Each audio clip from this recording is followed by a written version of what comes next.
Hey y'all, come on in, come on in, come on in, y'all. Come on in, hey y'all. Today, I'm making pear,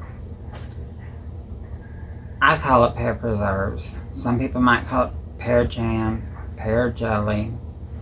Some people might call it pear sauce. I don't know. But our pear trees are getting an abundance of fruit, so I have all these washed and ready to peel. So I'm going to show y'all what I'm talking about. So this is about 25 pounds of pears between over here and here that I have picked from our pear trees. Now these are a little bit soft because they are ripe. But we're going to first remove that stupid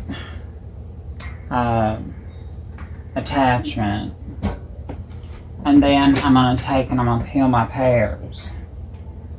Now to peel your pears, it's not hard to do, y'all. You just go ahead and peel them like you would an apple. These are little, they're not ripe, but they're ripe enough to get peeled. And I'm slow at peeling, I ain't gonna lie, I'm slow. Especially when it comes to pears, because I want to use every little bit of that I can, because my family loves pears. Matter of fact, my mama has 2 or 3 pear trees out there, and hers didn't do no good because of the late frost we got. And then my sister, I think she has a pear tree or 2, and hers also got destroyed because of the late frost. Now, when I can my stuff, my sister and my mama's at any time fine with coming down and going through my pantry. I do not mind one bit. And that's why I do can, because I want to be able to sacrifice or have enough food for my family. And to me, this is a part of homesteading. Now, the recipe that I'm going to use is, a lot of my recipes come from my husband's family. As you all might not know, but I never got to meet my biological grandparents. Then over here, my big old, I don't know what you call this thing, my oyster roasting pan. I'm just going to cube those up. Well, there goes Sophia P. She loves pears. And that's the problem I have with my garden. Sophia goes out there and she thinks, oh, this is all free.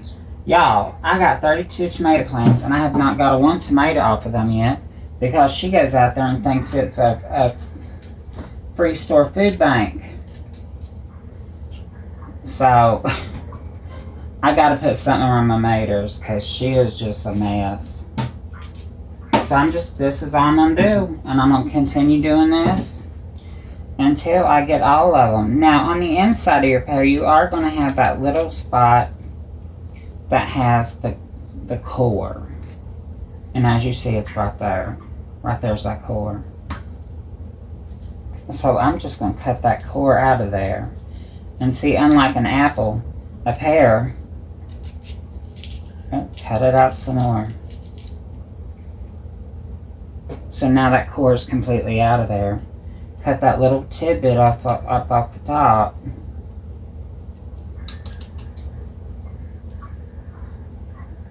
And then you can just go ahead and get the rest of your pear cut up.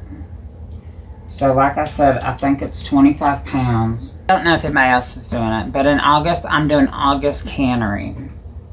So what I mean from that is everything that you eat or that you have in your pantry, maybe it's pantry instead of cannery, you only cook from those items. Like, you use your home flour, you use your home sugar, you use your home cornmeal, you use what you canned last year, you use what's in your deep freezers or your refrigerator or your ice box, whatever y'all want to call them. You only use those items. And the reason why I'm doing this is because the simple fact, I have an abundance of food down in my basement or my cellar. And last year I canned over 1,500 jars of fruit, vegetables, meat.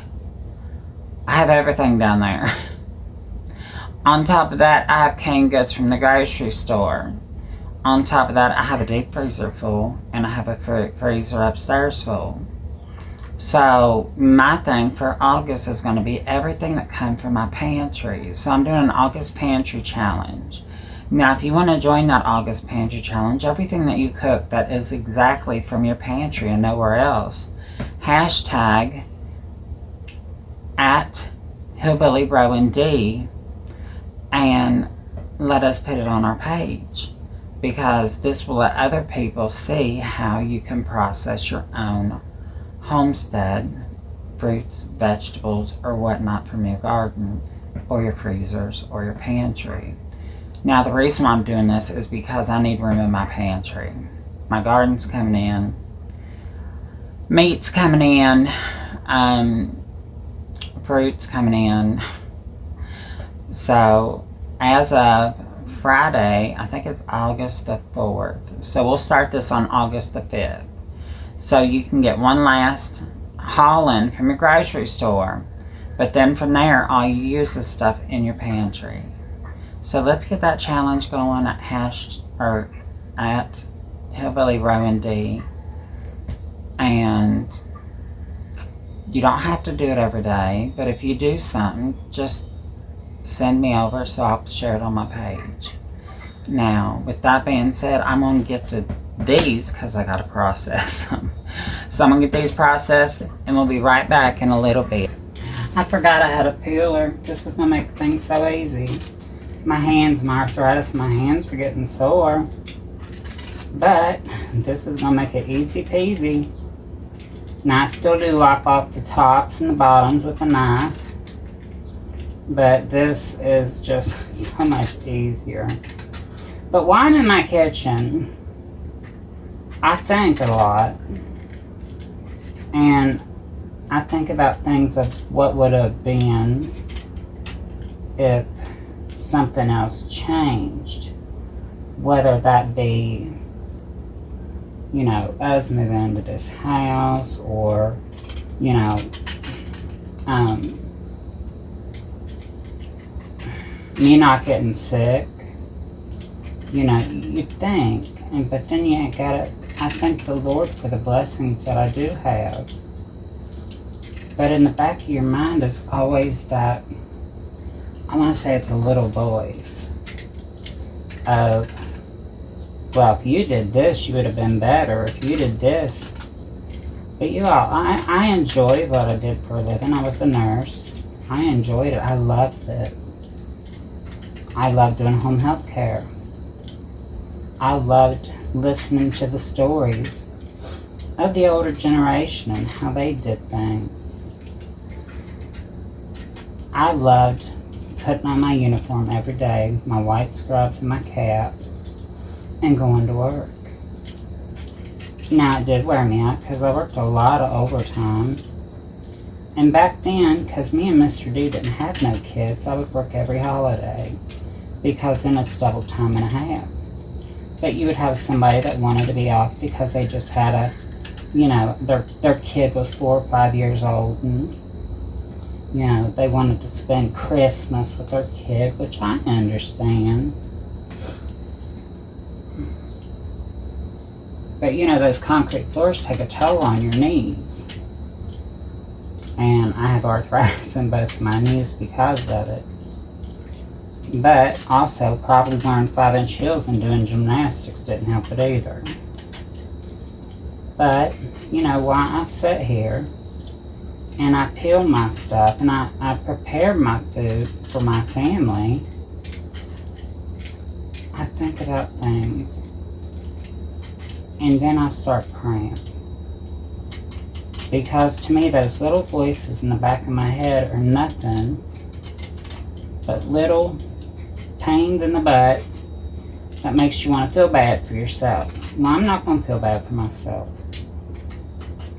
I'm glad I made it to be the age I am. Now, don't ask me how old I am, because I don't remember. I'm not going to lie, I don't remember. The other day we were at the doctor's office, and they asked me if my sister was the oldest one or if I was, and I said, well, she is. Well, how old are you? And I looked at her because I couldn't remember my age. I think I'm 47 or 48. I don't know. I'm somewhere up there. I'm closer to 50 than I am 30. But, you know, growing up back in the 70s and 80s and even the 90s, it was okay for someone to lay their hands on you.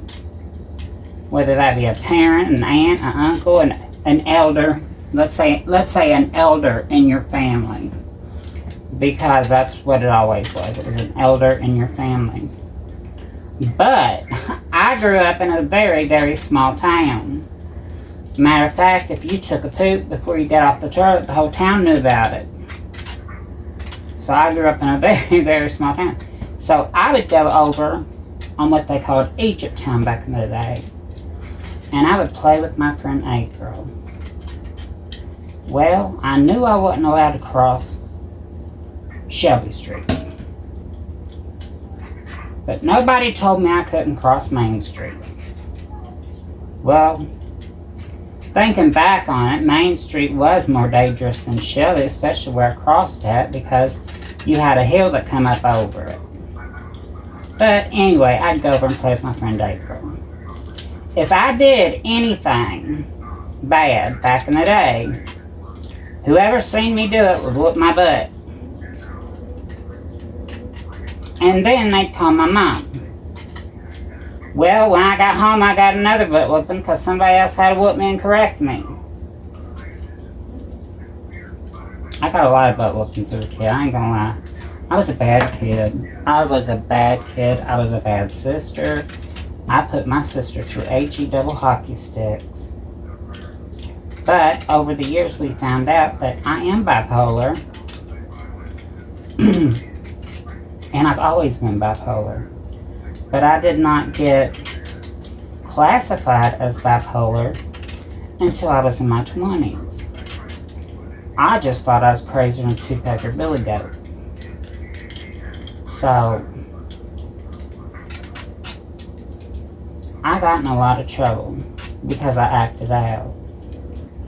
Well, not long ago, we were somewhere, I forget where it is, but somebody said, oh, I'd just take off and just hit you. And I thought to myself, bro, you better sit down. Because I wasn't scared of them hitting me. That didn't scare me. What scared me was the idea of picking out the wall I was going to put them through. So I sit down and I shut my mouth. Well, I guess as an adult I have grown up. Because I am more like my daddy's side of the family than I am my mama's. Now, what does that mean? We wasn't allowed around my daddy's side of the family growing up because they were all wild. But that's okay. I still loved my aunts and my uncles and my cousins on my daddy's side of the family. Matter of fact, as an adult, I've rather enjoyed spending time with them. I didn't care what they did or what they were into or what happened here or what happened there. I did not care. That was my family. And to me, family always comes first. I don't care who you are. Well, first comes God, then comes my husband, and then comes family. Let me reword that. I'm finding out the older I get, the more I'm like my daddy than I am my mama. My mom don't put up with nothing. Don't get me wrong. My mom would knock the crap out of somebody. But I've lived in places where some are like, oh, I'd be scared to death to go there. I ain't scared. What are they going to do, kill me? I used to go over in Cincinnati and party down on Vine Street, 13th and Vine. And everybody's like, oh, that's a bad part of town. That's the worst part of town you could be in. Well, I never had no problems. I got in 2 fights on Vine Street. One was with a girl, and one was with her boyfriend and his friend. And let me tell you, they called the ambulance, but it wasn't for me. So, I never had a problem. I'm always the type that, you know, if you bring your problem to me, that's my business. But whatever you're doing, that's your business. I don't care what people do. It doesn't affect me. Once it affects me, then I care. But as I'm sitting in my kitchen and I'm just talking to God, I'm thankful. Why? Because I could have gotten a lot of trouble. But God always had my back. Even when you don't think He's there, He's there. Even when you think He's given up on you, He hasn't. The Bible says He will never turn His back on you. Now, if you turn your back on Him, that's the issue. Once you turn your back on Jesus, you have turned your back onto the Holy Spirit and the reason why we were saved by the grace of God.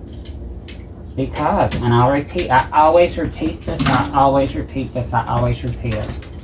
It says in the Bible, you cannot get to my Father unless you go through me. Well, who is that? That is Jesus. Jesus was the Son of God. And then people's going to be like, well, how do you know what your Bible says? Da-da-da-da-da-da. Look, I believe the way I want to believe. You believe the way you want to believe. Now, I never had issues with other people's beliefs because it wasn't mine. They have their own cross to bear. I better cut my finger off. They have their own cross to bear when it comes to them and Jesus. That's not my cross to bear, that's theirs. And I always say, you can lead a horse to water, but you can't make it drink.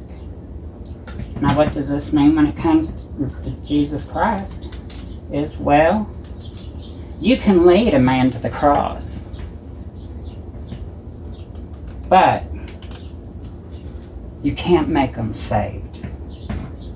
That is their choices that they have to make in life.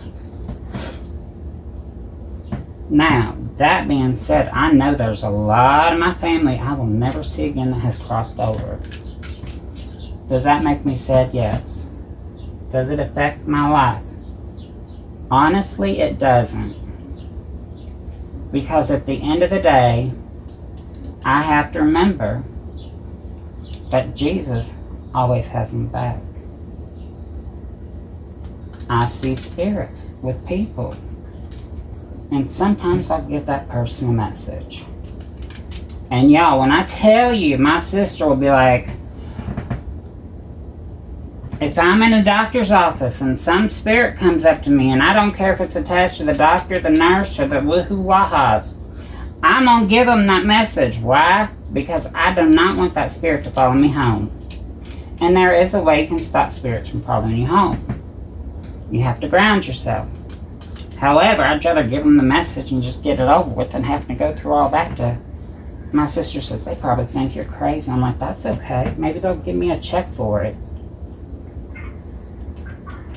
But, like I always say, you cannot get through me unless you go through the Father. Now, I guess the moral of this story is, what I was scared of as a child, I am not scared of as an adult. Am I scared of being murdered? Nope. Why? Because I know I'm going to heaven. Am I scared to death? Nope. Why? Because I know where I'm going when I die.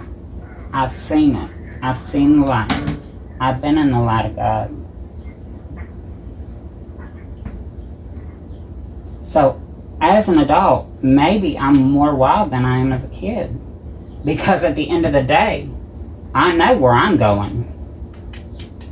But don't come at me if you don't know where you're going.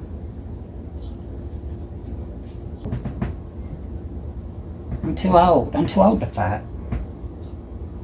I'll take my teeth out and bite somebody. I ain't scared. And I think the reason why I'm not so scared of people is because of the fact that I am a child of God. When I die, I know my mother-in-law will meet me. I know my mama or my grandma, Mary, will meet me. Do I know other people in my family will not meet me? I know some. Will I tell people? No. Why? Because that's between them and God, not me and God. But I'll tell you that my Mama Taylor will be there. My Papa Taylor will be there. My Uncle Terry Ray will be there. And we will party in the house of the Lord when I take my last breath. Y'all don't sit down here and cry for me. Because that's useless. Get salvation. Because that's the only way at the end of the road you can have. See that? That's what I cut out. That old nasty stuff. But you gotta have salvation. If you don't have salvation in your heart, and if you don't, I'm not saying if you don't believe like me, but if you don't believe in the Father, the Son, and the Holy Spirit, and take on the Holy Spirit, then yes, I will never see you again. Now, am I here saying my religion's better than yours? Nope. What am I saying? I'm saying facts. It says in that Bible, you have to go through me to get to my Father. So, if I pass, you have to go through him to get to Rome. I don't know how else to word it. Will there be people up there that I don't know? Oh yeah, there'll be tons of people up there. I'll get to meet my ancestors that I never got to meet. You know, I never met my grandparents in all my life. All my grandparents died before I was born. All of them. But I had Derek's grandparents, and they were awesome. Matter of fact, a lot of my recipes come from his ancestors. And that... Oh, I got a piece right to see that, y'all. I cut it out. But I'm gonna finish my bucket. I probably got another 35 pears done. So this is what 25 pounds, almost 30 pounds of homegrown, non-GMO pears look like when they're diced up. Now some of these are diced bigger, some are diced smaller. That's okay, because I'm going to go in with my immersion blender after these cook for a good hour, hour and a half.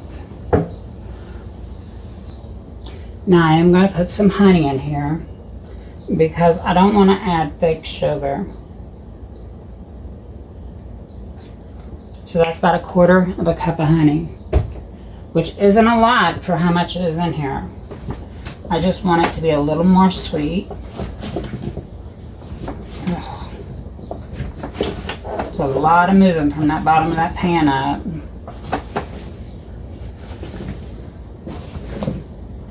I'm not even getting the bottom, that's the problem. But that's what 25 pounds, well it was like 29.9 pounds of, well that's, don't belong in there. Make sure you don't get your skin in there. Of pears look like. Now some of these have already cooked down. I've had my little thing on low, which is 150. So I've had it on 150 while it's been going. Now I'm trying to find my cinnamon that I have open. And that's all that she's gonna get. Now, I am gonna let these cook down for an hour to an hour and a half. If I come back in here and they're all pretty and soft, then we'll come back with the immersion blender, or whatever you call that blender that goes down here and goes, a stick blender. We'll say that, a stick blender. So we'll come back in here with my stick blender, and then we will continue to process these pears. Now this is my first batch of pears from my pear tree. I have a whole bunch more. I have a whole bunch more in the top. I got to get a 12 foot, 14 foot ladder out there and get them. But this is my first pears for the season. And it is July the 31st, I think. So I'm also going to make a meatloaf for supper.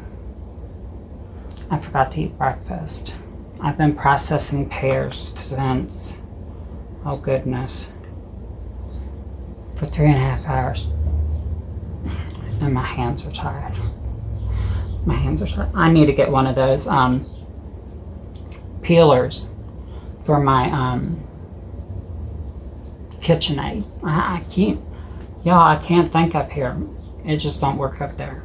My neurons just doesn't, they run away from each other. So we're gonna come back and figure this out. Now I'm gonna make me a meatloaf, and I'll walk y'all through doing that, because I use ground turkey, Lord, I use ground chicken. I can't have turkey. It has too much uric levels in it. So I use ground chicken, and I'm going to show you how to make ground chicken meatloaf from scratch. And I think with that, we're going to have maybe some mashed potatoes with some homemade chicken gravy. So we'll be back after that. Hi, we're back. This is 24 hours later. Now, my pears took forever to cook.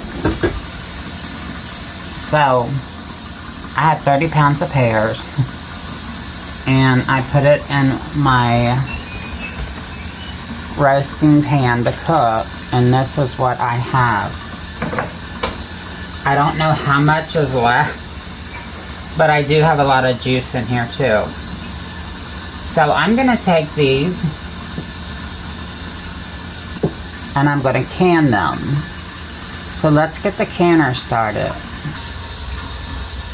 So in order to get the canner started, first we have to load it with jars. I always do jars in my canner. People say you don't have to. I always put these in my canner so they're sterilized. Yes, I washed them. Yes, I put lids on them when I put them up. But I add water and I will boil these for 10 minutes. Now, what I do is I put my lid on here. I ain't gonna lie, I walk away from it. I might be gone for half an hour. If I come back after that time and they are boiling, then I start my timer at that. I don't care if they've been on here an hour. As long as I got at least an inch over the jar, I start 10 minutes. Now, a lot of people might say, well, that's overdone. I'd rather be overdone than give my family some kind of bacterial infection. I know some people's going to say, well, you can put them in a dishwasher. Y'all, this is my dishwasher right here. So, it's not that I can't get the dishes clean. It is the fact that when I can, I have to make sure everything is sterile. See, this is boiling rapidly, and that is what you want. Now, I do this every time I can. So it's boiling. So I'm gonna set my timer for 10 minutes. Once that 10 minutes goes, I'm gonna come back here and pull these jars out, and I'm gonna feel them. I'm gonna feel them with that good stuff over there. Now, I will be water bath canning these, and I did my research, and by the National Center for Home Food Preservation, to can in a pint jar with pears, you just want to make sure you have a 1/2 inch headspace, but you want to add 1 tablespoon of lemon juice to your pint. So that's 1 tablespoon of lemon juice for each pint. Now that's not enough to change the taste of the pear. But that's how we do it over here at the hillbilly style. So what I have over here prepared is I have my lids in hot water. I have a scoop for my pears. I have a clean funnel for my jars. I have my rings, and I have vinegar. I have a debubbler, and I have a jar lifter. So I am only missing the key ingredient, which is, let's say it together. Ow, that's hot. We don't have to say that together. My jar lifter. Now I'm not picky on what I pick out of here, because I don't care if it's small lids or normal red lids or regular jars or wide mouth. I don't care. I'm just going with what I have that I have pulled out of my cupboard, which that's the way I've been doing it for, I don't know, a while now. Now, we're going to put our rings there. We're going to bring you over and give you a good old view. I hope my fat head don't get in the way. But I also have hot water in my tea kettle. So what we're going to do is we're just going to grab these pears and put them in my jars. Now I did dice or chop. I didn't dice. I roughly chopped.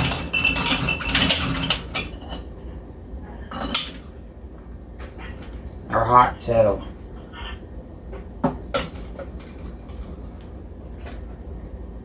I think I'll get about 7 or 8 pints of this, but we'll see. So what I'm doing is I'm going to fill these 3 jars with y'all, and I'm going to turn this off because there ain't no sense in y'all sitting here watching me fill a jar, because that's like watching paint dry. It's not interesting. Well, it might be interesting if I do a little dance, make it look like that, but I ain't doing that either, y'all. So I'm going to put this down. I'm going to pull this hot jar with my hot fingers over yonder. Oh, she hot. So if I get too much in a jar, I go in here and I just push it down. And that's fine. That works perfect. You do want to leave a 1/2 inch headspace open. And I just figured out something I forgot. The main staple in this is going to be lemon juice. Now, in each jar, you have to put 1 tablespoon of lemon juice. Because pears are not high acidic, so in order to water bath can these, you have to put 1 tablespoon of lemon juice. This will not change the flavor of the pear, but it makes it high enough acidic to where it's safe to can, because you're getting rid of all of the bad things that would be in there.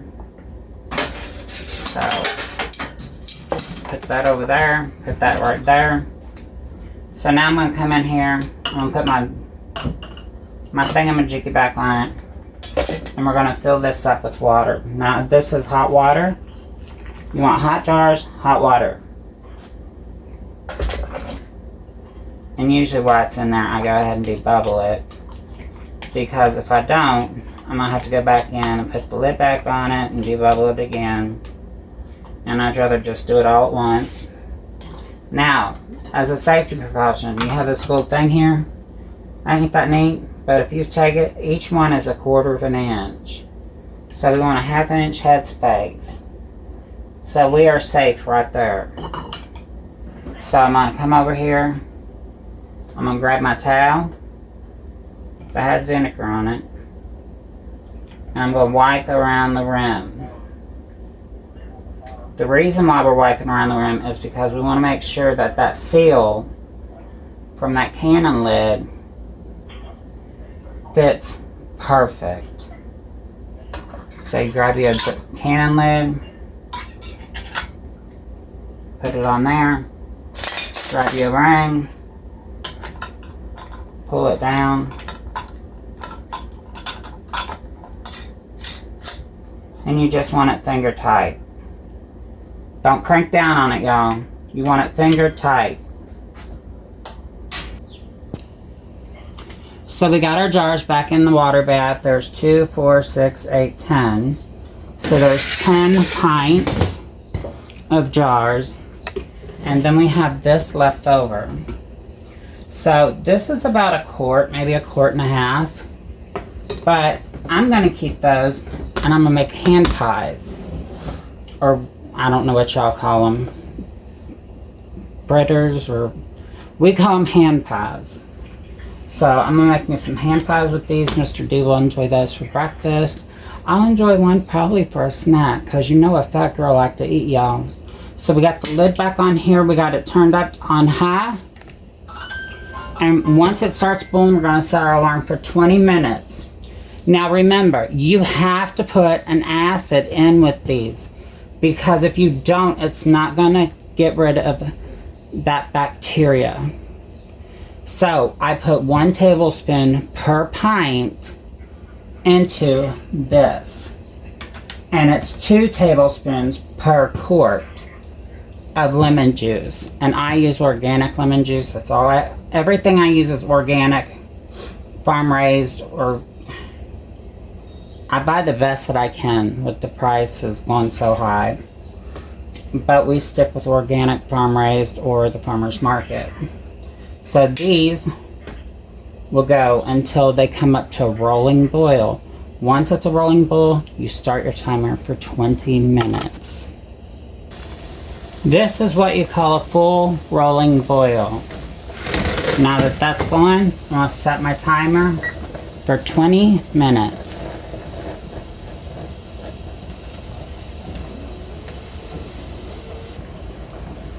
So we are at 20 minutes. Well, about 24. Oh, I better put something on, because y'all don't need to be seeing all that business. Grab this. We're going to turn it up and away from us, because you know I'm blonde. I got blonde roots, y'all. I'm one brain cell. So I'm double trouble. Blonde roots and one brain cell. So and I know people say, you shouldn't do that. I've always done it like this. I go ahead and pull them out, and I put them on a towel. Because my kitchen, I can. But look at that. Oh, they're so, oh, you can't see. Look at that. But you want to pull them out straight up. You don't want to tilt them. Straight up and straight over.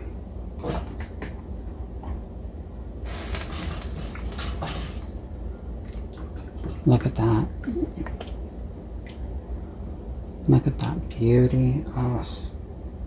A lot of hard work. People say, oh, well, you're just a housewife. No, honey. I'm a cook. I'm a maid. I'm a laundromat. I'm a housekeeper.